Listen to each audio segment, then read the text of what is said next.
Hello, and welcome to the CAP Today webinar for Thursday, December 12th. I'm Bob McGonigal, the publisher of CAP Today, and I'll be your host. Today's important webinar is entitled FGFR2b Protein Overexpression, an emerging IHC-Based Biomarker in gastroesophageal junction cancer, a multidisciplinary perspective on a new direction. This very important webinar is being sponsored by Amgen, and we want to acknowledge that. It's made possible through their support, so not only to acknowledge them, but to thank them for helping us to bring you this very important event. And we, as mentioned, we do have a multidisciplinary team for you today, which we always enjoy bringing. I'll say more about our three speakers in due course, but first, just briefly, I'll mention we have Dr. Yan Ji. She's a medical oncologist with Health Partners. Dr. Tony Malioco is a very well-known pathologist who we've worked with before on CAP Today webinars. He's currently the president of Protein Biodiagnostics. And finally, we have a gastroenterologist who's at the Moffitt Cancer Center, and that's Dr. Schaefer-Mauck. I'll say more about them as we go into the rest of the program. Before we begin, I need to remind you all that CAP Today does not endorse any product or service that may be mentioned today. Finally, any comments of mine are purely personal, not to be taken as the policy of CAP Today or the College of American Pathologists. So now, to begin, you see our title there again. I'll be FGFR2b Protein Overexpression, an emerging IHC-based biomarker in GEJ cancer, which I'll use throughout now as an abbreviation, a multidisciplinary perspective on a new direction.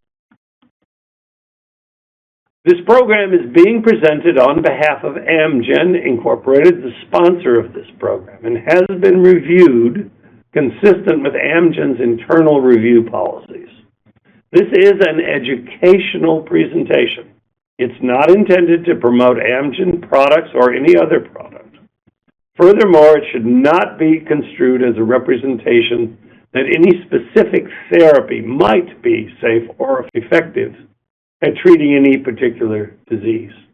This presentation today is not a CME-accredited program. The speakers have been compensated for their participation in this program today. The content in this presentation is from the NCCN Clinical Practice Guidelines in Oncology for Gastric Cancer version 4, 2024, and esophageal and esophagogastric junction cancers, EJC, version 4, 2024. To view the most complete and recent version of these guidelines, we recommend that you go to nccn.org. Once again, let me say a little more about our panelists. Dr. Yan Ji is an MD and PhD. She's a medical oncologist at Health Partners, as I mentioned, at their Cancer Center of the Regions Hospital in St. Paul, Minnesota. She has a special interest in gastrointestinal cancers and serves as a co-principal investigator of the Metro Minnesota Community Oncologist Research Consortium, a member of the NCI Cancer Prevention Steering Committee, as well as a member of Alliance of the Community Cancer Committee. Dr. Malioco, as I mentioned, is a molecular and surgical pathologist with over 30 years of experience in cancer biomarkers. He's the former chair of pathology, as most of us know, from Moffitt Cancer Center in Tampa, director of pathology at the Tom Baker Center in Calgary, and chairs the pathology committee at the cooperative group's RTOG. He founded Protein Biodiagnostics in 2017. This precision oncology company focuses on closing the gap in access to innovative cancer diagnostics and is the home of the Disruptive Protein Maps Precision Oncology program. He has great expertise in pathology, molecular diagnostics, digital pathology, and AI. Our third speaker is Dr. Schaefer Mauck. He received his MD from Ross University School of Medicine, completed internal medicine residency at Cooper Medical School of Rowan University, where he was chief resident. He then did a gastroenterology fellowship at that same institution. He completed additional fellowship training in advanced endoscopy at Geisinger in Danville, Pennsylvania, and served as an assistant professor at Case Western Reserve. Dr. Mauck is currently the program director for Moffitt's Advanced Endoscopy Fellowship. So that's our lineup, and I wanted to share some learning objectives with you.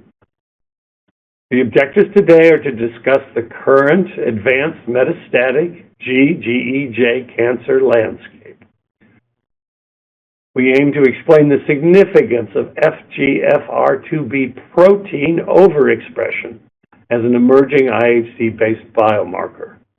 And we want to discuss multidisciplinary considerations for optimizing advanced metastatic GEJ cancer diagnostic and biomarker testing workflows. Our agenda is detailed here, and I'll read it quickly. First, we're going to speak about advanced and metastatic GEJ cancer epidemiology. We'll move then to biopsy and diagnosis, to the current standard of care for advanced metastatic GEJ cancer, current and emerging biomarkers in advanced metastatic GEJ cancer, and then overview of FGFR2b and the significance of protein overexpression in this advanced metastatic cancer. Finally, we'll share some multidisciplinary considerations for optimizing biomarker testing workflows. So with that, let me ask that the presentation be started. Thank you. To start, Dr. G, could you help us understand the current disease burden of gastroesophageal junction cancer in the United States and key patient risk factors? Yes, thank you. I'm happy to. So in US, the incidence of gastric cancer ranks number 15 among all cancers. Despite the declining incidence rate, gastric cancer remains to be a serious and deadly threat. In 2024, there will be 26,890 new cases and 10,880 deaths from gastric cancer alone. Compared to many other cancers, one reason of this high mortality rate is due to the late detection.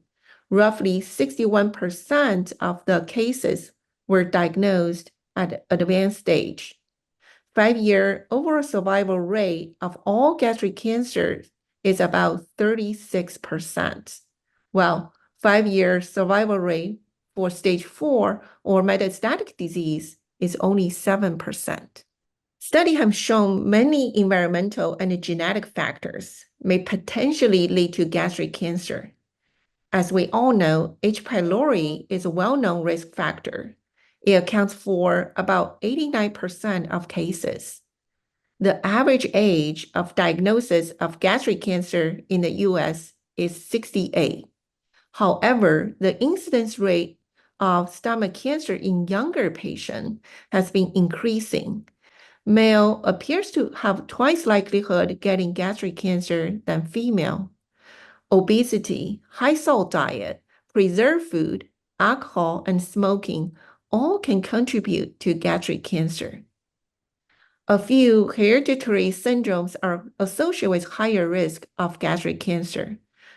Thank you, Dr. G. As you mentioned, 61% of patients present with advanced disease. So let's now discuss the advanced or metastatic gastric esophageal junction cancer patient, starting with the diagnosis. Dr. Mauck, can you walk us through what happens when a patient that is presenting with GI symptoms is referred to you? Thank you so much.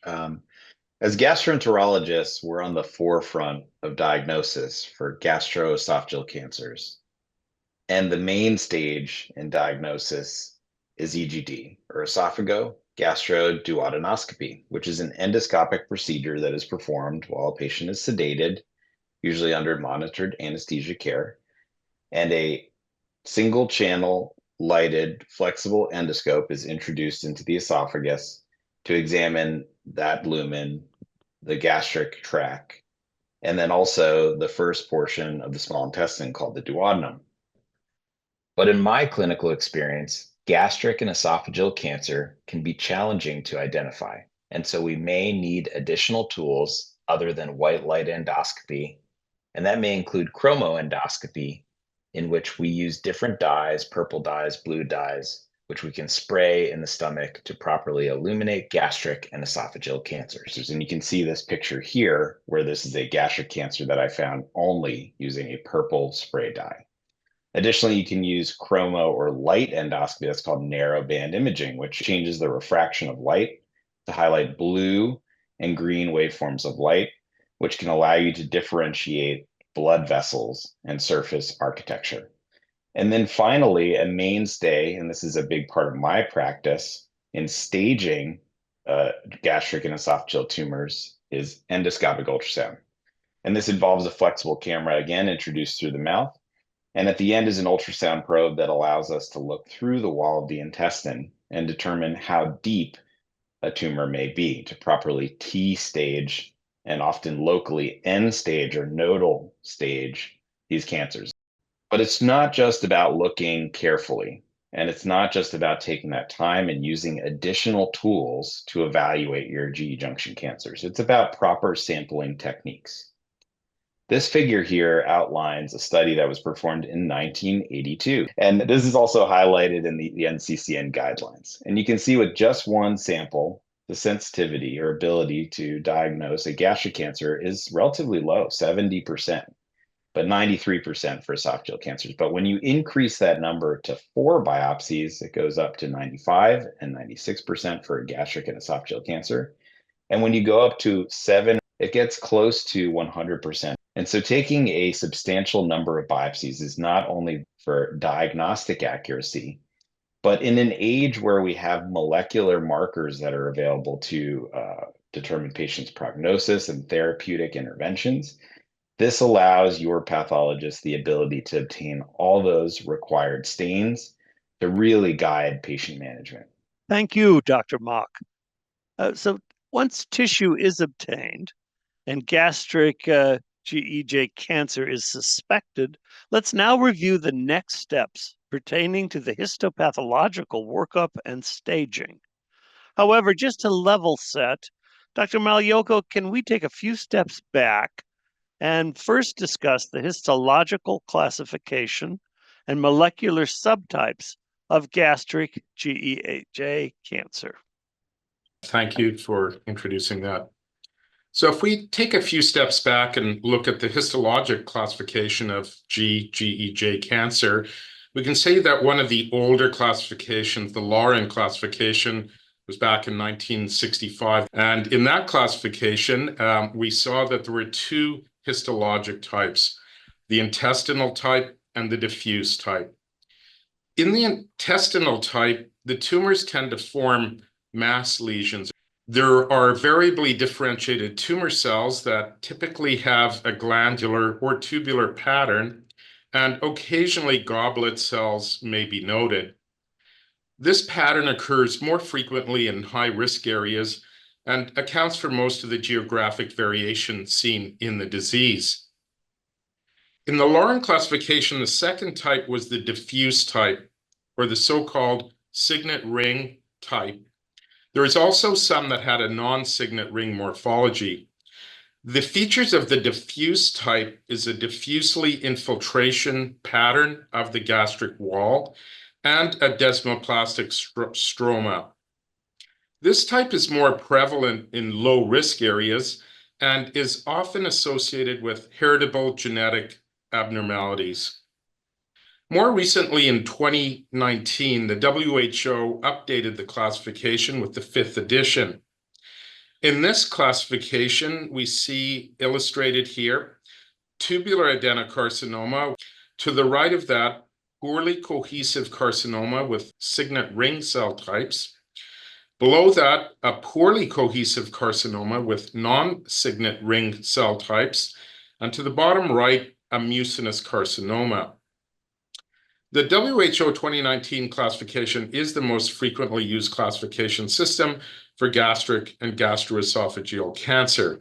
Moving now into the molecular age, we now understand there are distinct molecular subtypes of gastroesophageal cancer associated with specific clinical characteristics. Data from TCGA, the Genome Cancer Atlas projects, showed that there are several molecular subtypes of gastric cancer. Moving from left to right here, we see that the first type is EBV, or Epstein-Barr virus type. In this type associated with the viral infection, we see hypermethylation, silencing of CDKN2A, mutations of certain genes, including PIK3CA, ARID1A, B-core, and others.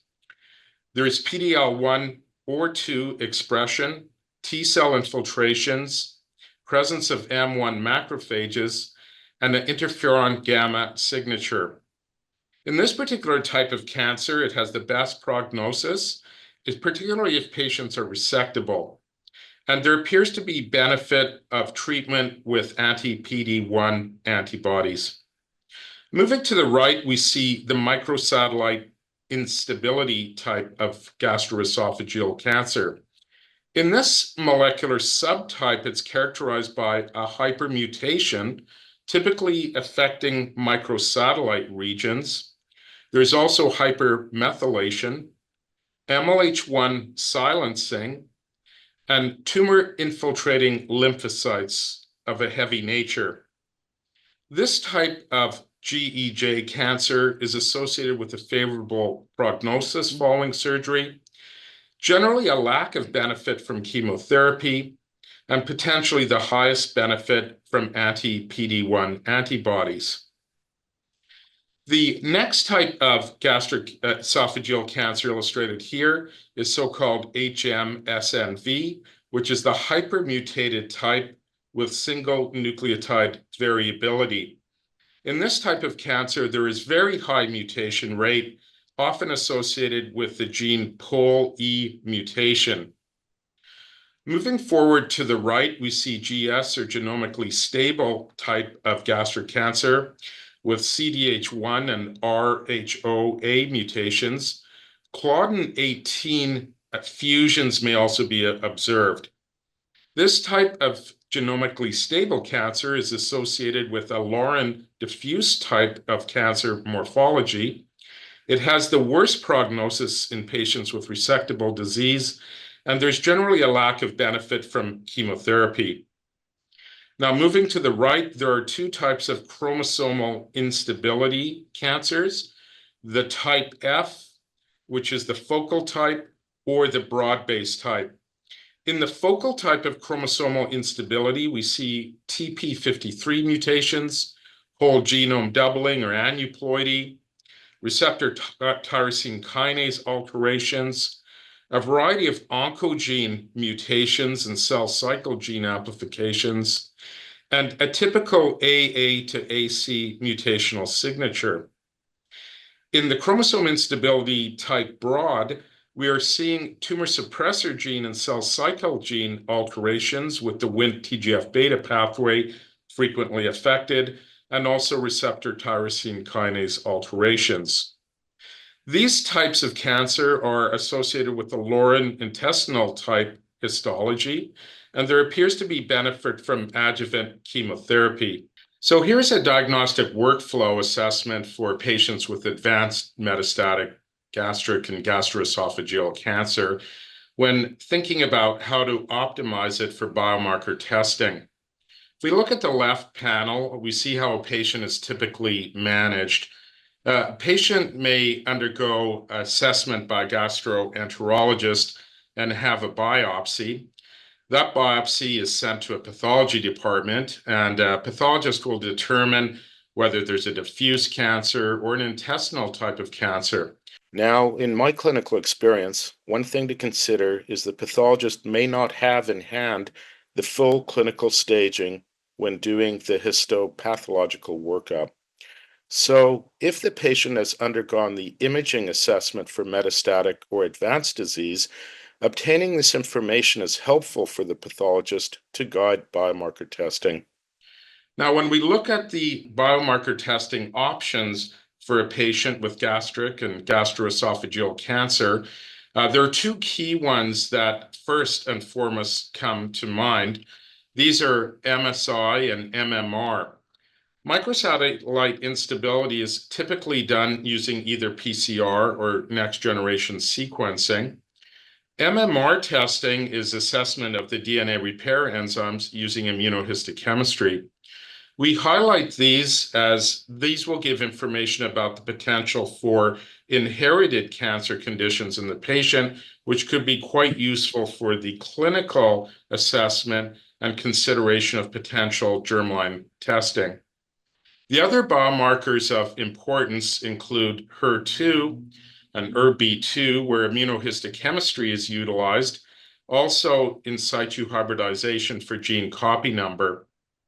Next generation sequencing can be helpful to determine if there is ERB2 gene amplification or if there are mutations leading to activation of the HER2 gene. Other key markers include PD-L1, which is assessed using immunohistochemistry. Other important markers include tumor mutational burden, which is measured using next-generation sequencing and reported as the number of mutations per megabase of sequenced DNA.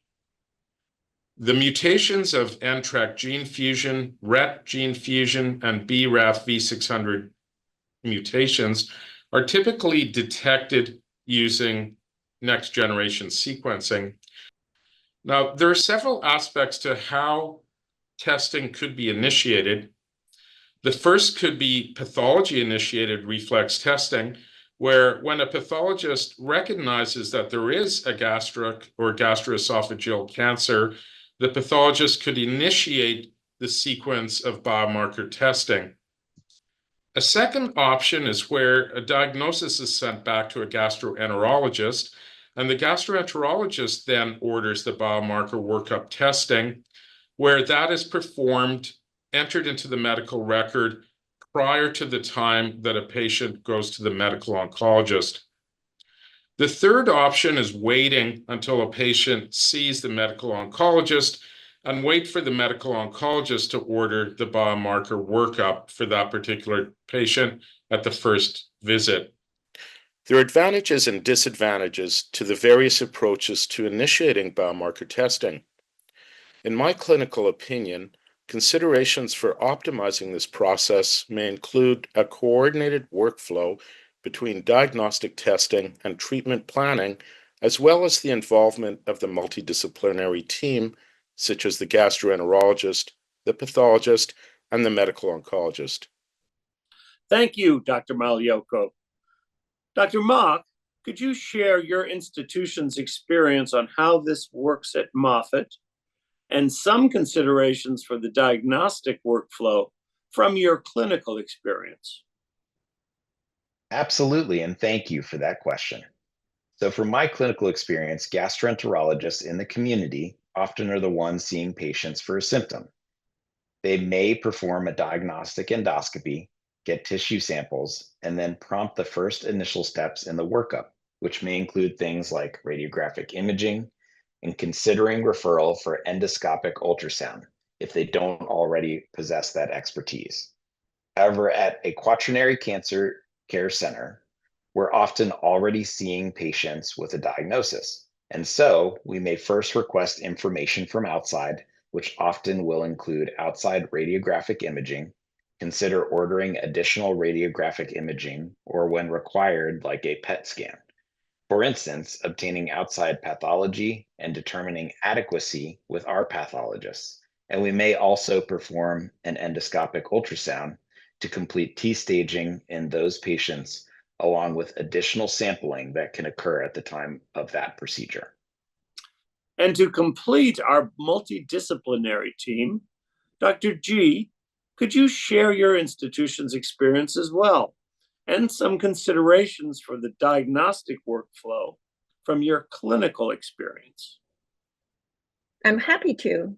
In my clinical experience as a medical oncologist, normally we get a patient referral from our ER physician colleagues or primary care physician after patient presented to them for the GI symptoms and often after EGD demonstrated gastric adenocarcinoma.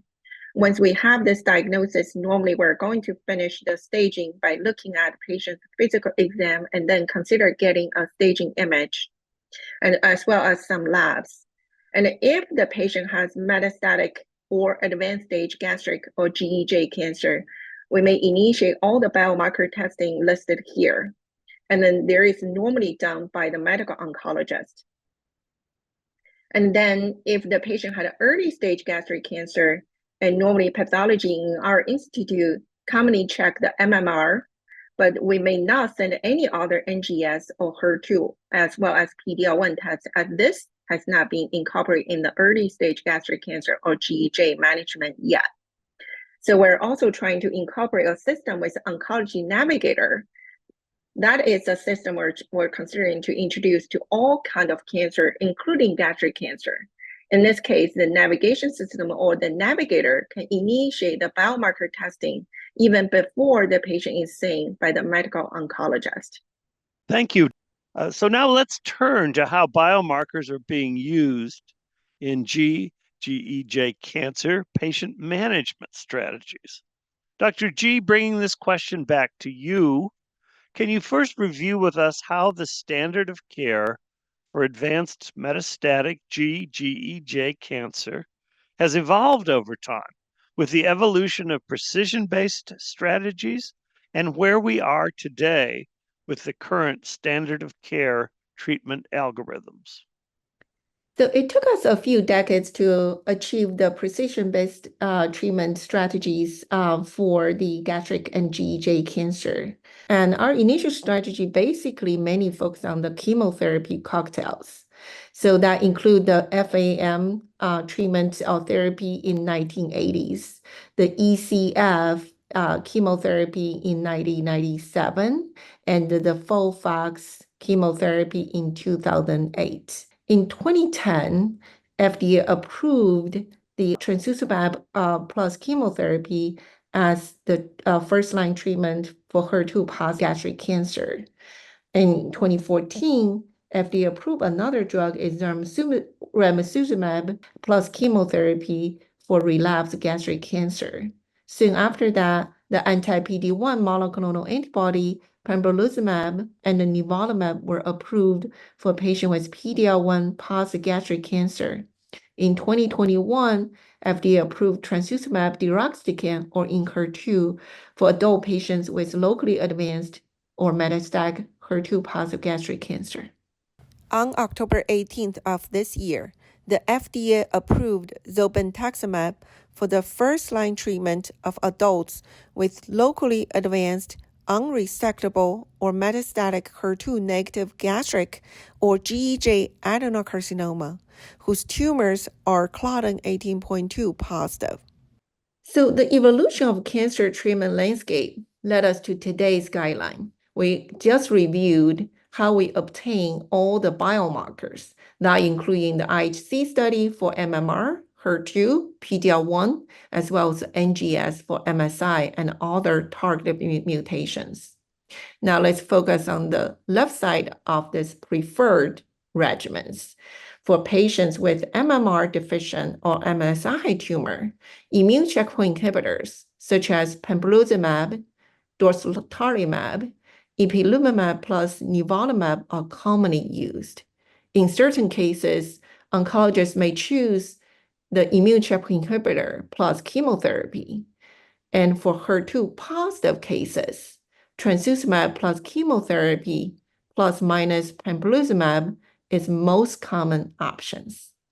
For HER2 negative cases, the immune checkpoint inhibitor plus chemo is recommended for patients with PD-L1 CPS score of 1 or higher.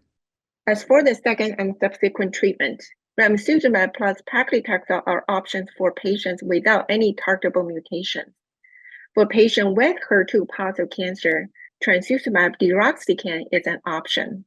For patients with dMMR or MSI-high tumors, immune therapy is useful in certain circumstances. As we are just reviewed, other alterations such NTRK gene fusion, RET gene fusions, or BRAF V600E mutations may be present, and there are drugs targeting each of these mutations that may be useful in certain circumstances.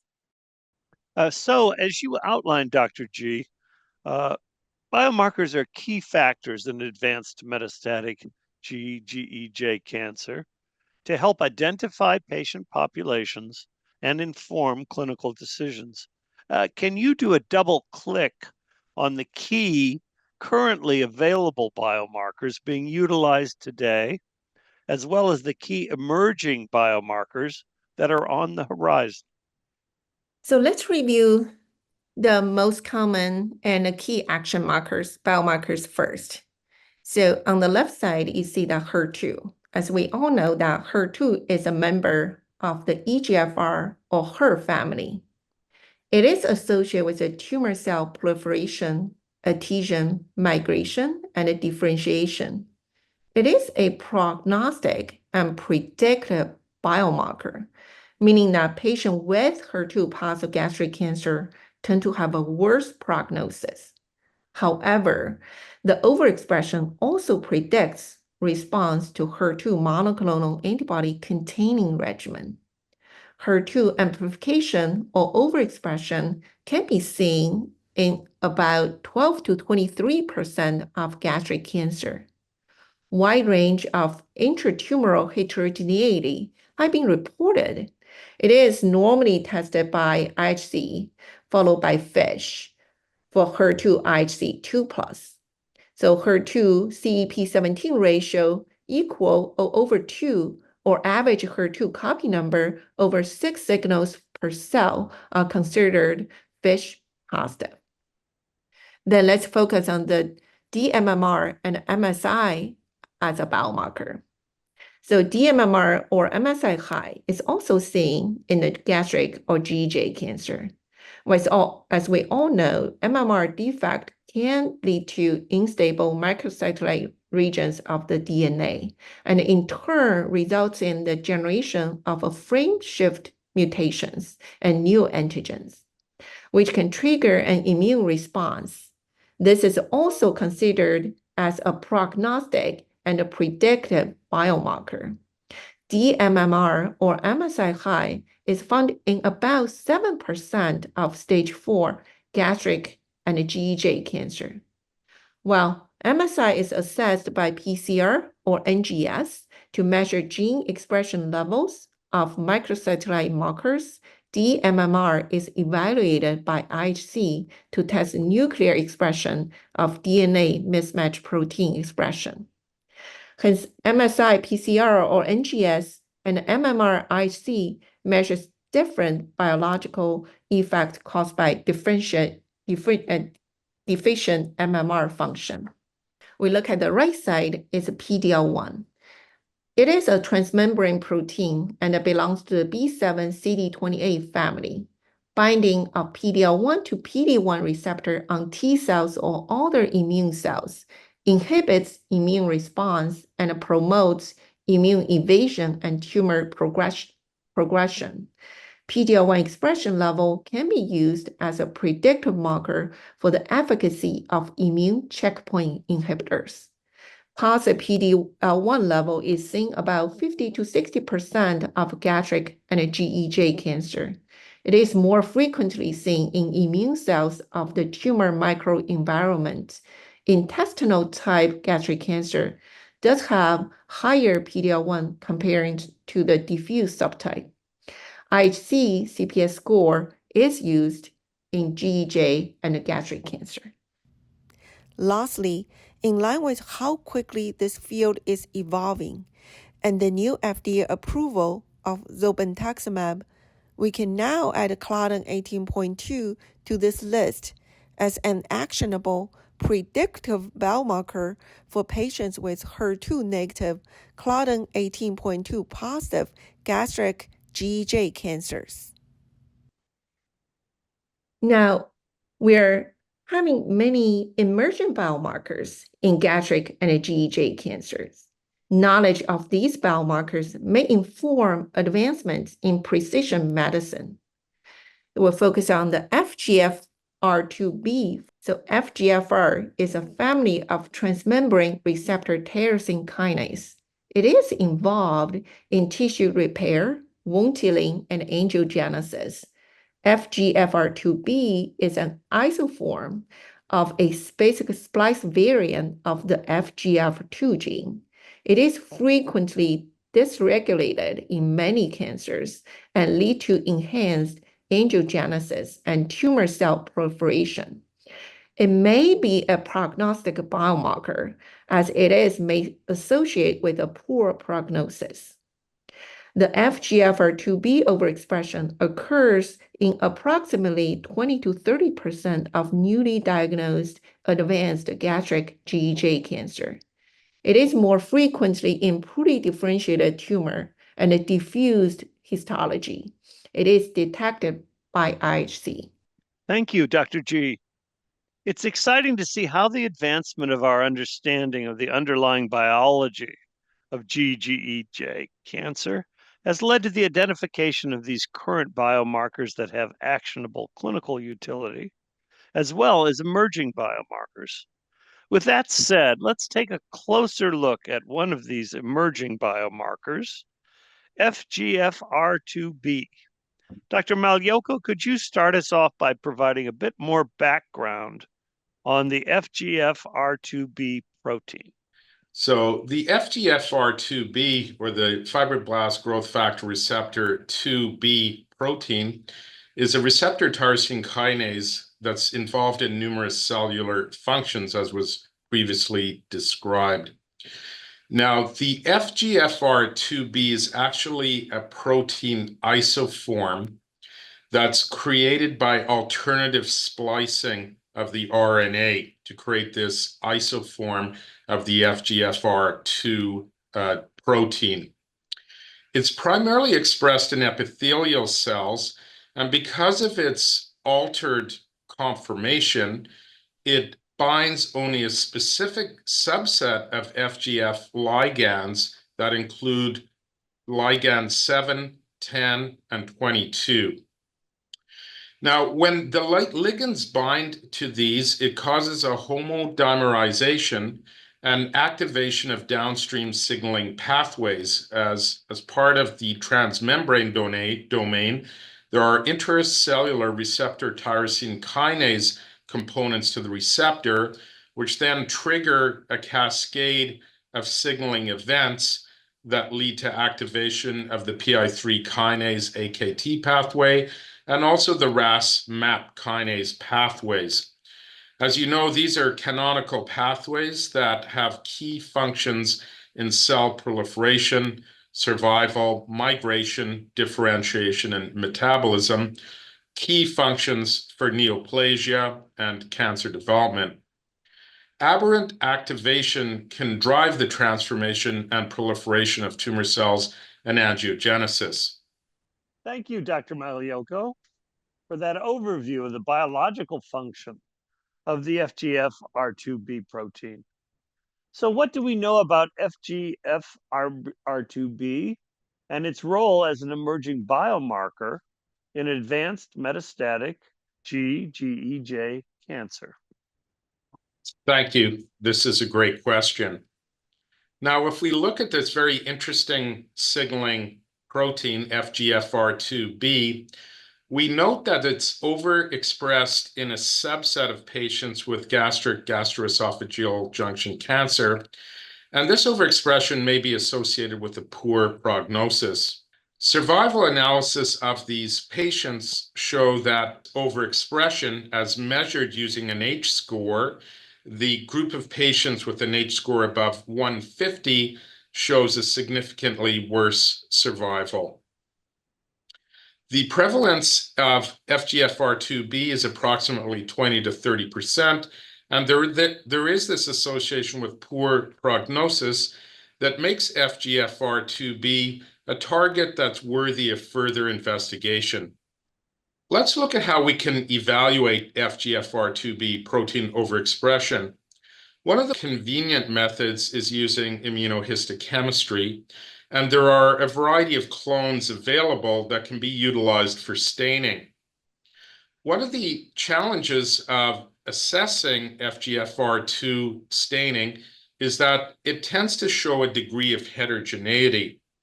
So there's two aspects to the heterogeneity. One is the intensity of the cytoplasmic, or the intensity of the protein staining is variable. And in this panel, we can see a variation of staining intensity from no staining in the left through to low moderate, moderate, and strong staining in the right of the four panels. In addition to this, there may be staining heterogeneity in that there are areas of the tumor that may or may not stain, and there can be variable patterns of staining in the tumor. So this combination of staining intensity variation and variation in staining patterns in geographic areas make this a challenging stain to observe and to measure. Now, if we look at how can we measure FGFR2b protein overexpression, there's also a subset of cases where the FGFR gene is also amplified.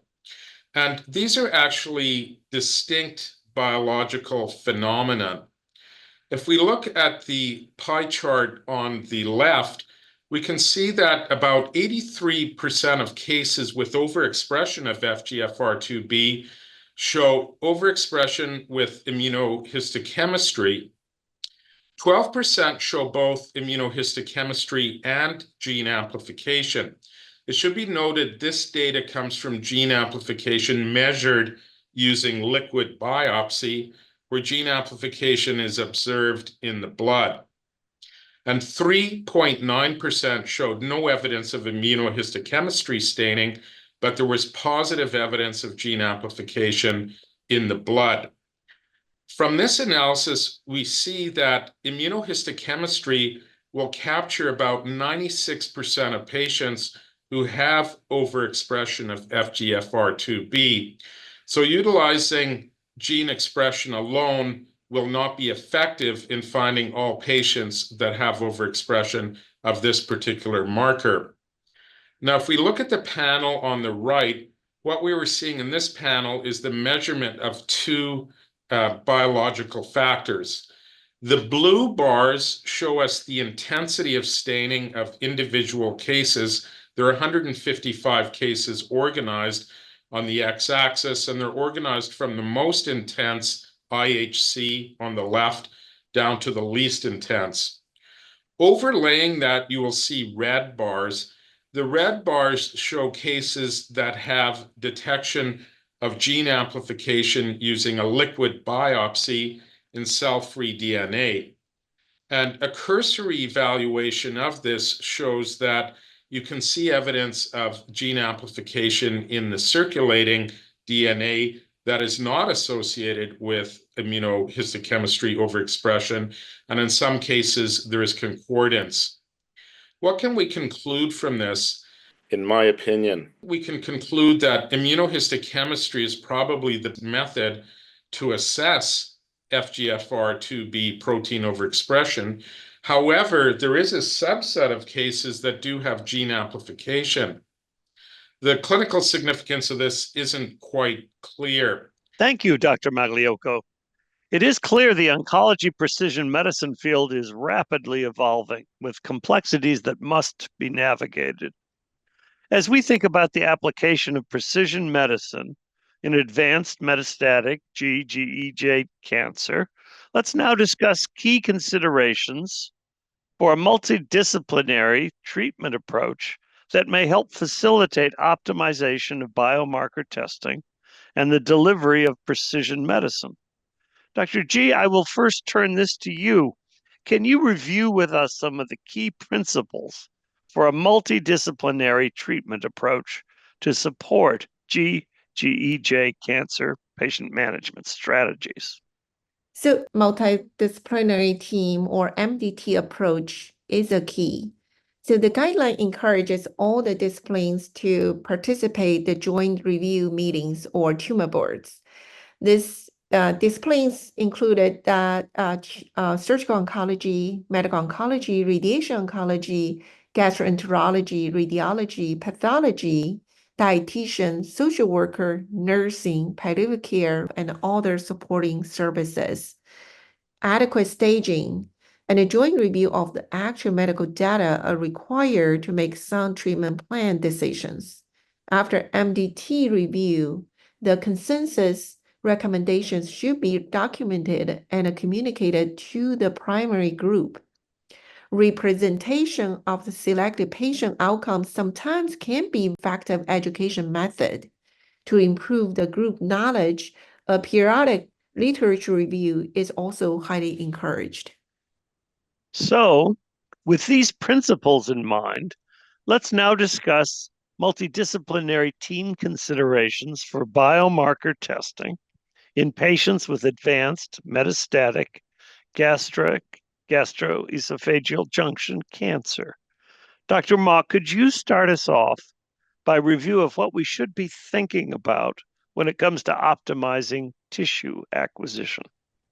Yes, thank you. To optimize tissue acquisition, a multidisciplinary approach between the gastroenterologist and the pathologist is key. It's important for both of these teams to consider the amount of tissue that's required, particularly in an age where rising demand for additional staining, additional testing has a great impact on patient prognosis and treatment decisions. And so these two teams should absolutely maintain discussion.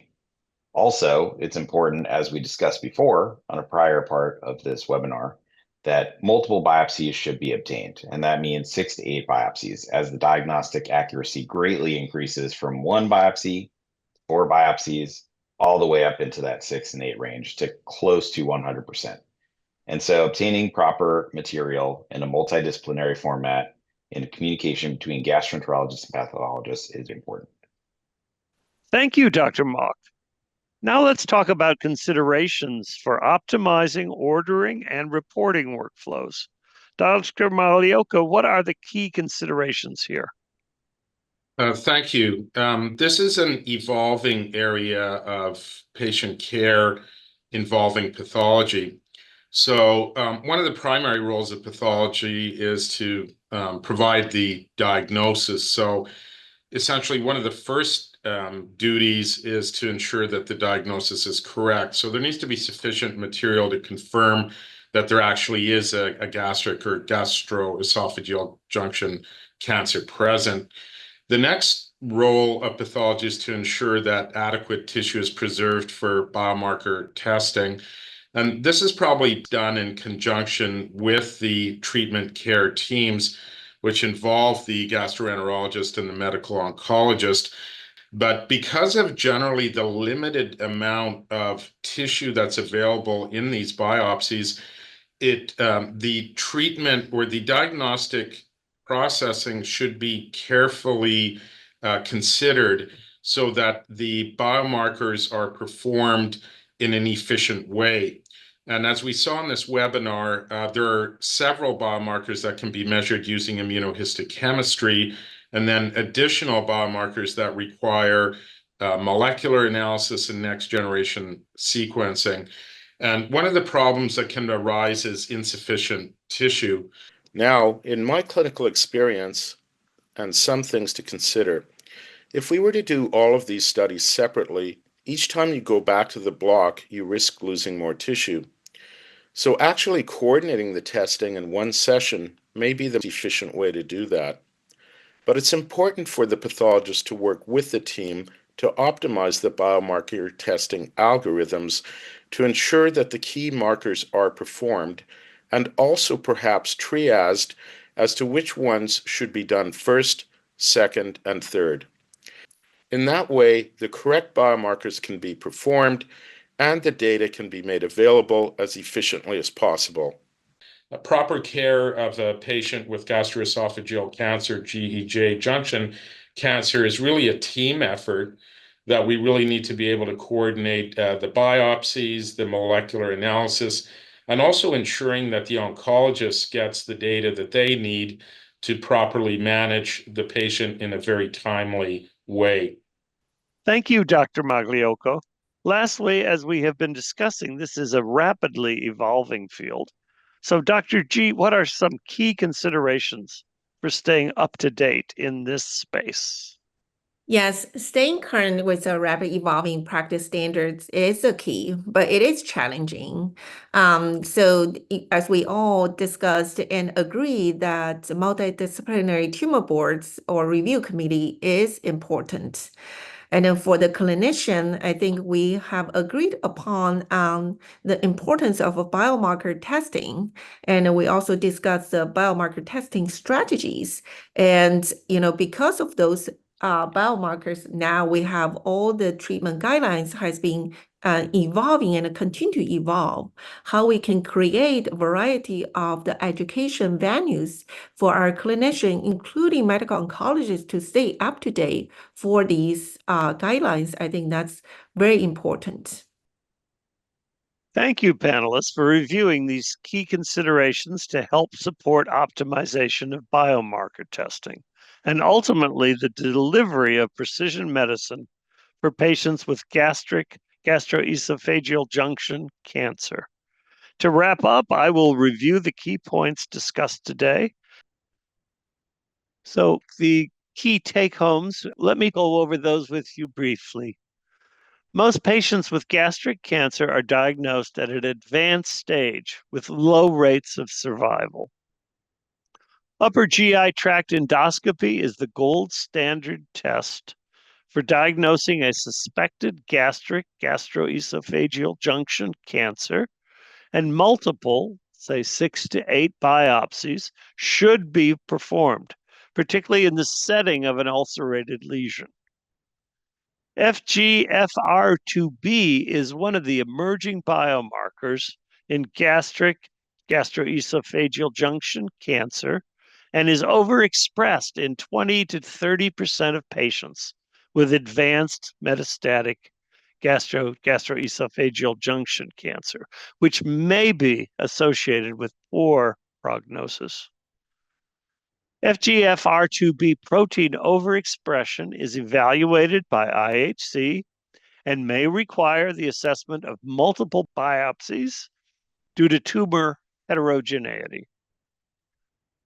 Multidisciplinary team considerations for biomarker testing in patients with advanced metastatic gastroesophageal junction cancer include optimizing tissue acquisition, optimizing ordering and reporting workflows, and staying current with rapidly evolving practice standards. Thank you again to our esteemed panelists for their time and expertise